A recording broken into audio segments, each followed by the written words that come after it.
Hello అందరికీ ఈరోజు recipe వచ్చేసి క్యాప్సికమ్తో కర్రీ. ఈ కర్రీ చాలా సింపుల్గా చేసుకోవచ్చండి. చాలా ఈజీగా అలాగే చాలా టేస్టీగా కూడా ఉంటుంది.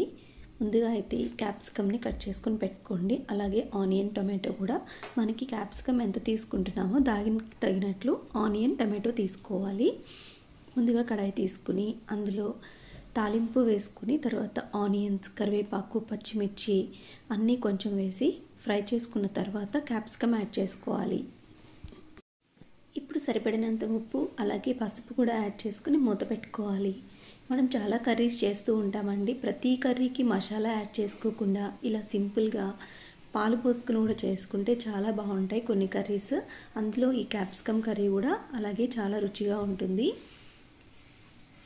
మనకి క్యాప్సికమ్ మగ్గిన తర్వాత టమాటోని కొంచెం గ్రైండ్ చేసుకుని ఇలా పేస్ట్గా యాడ్ చేసుకోవచ్చు, లేదంటే సన్నగా ముక్కలుగా తరిగి కూడా యాడ్ చేసుకోవచ్చు. ఇలా పేస్ట్గా అయితే మనకి అందులో నుంచి పీసెస్గా తీయకుండా అలాగే కాస్త గ్రేవీగా కూడా ఉంటుందన్నమాట పేస్ట్లో యాడ్ చేసుకుంటే. ఇప్పుడు తగినంత కారం కూడా యాడ్ చేసుకోవాలి. ఇందులో ఎలాంటి మసాలాలు యాడ్ చేయట్లేదండి.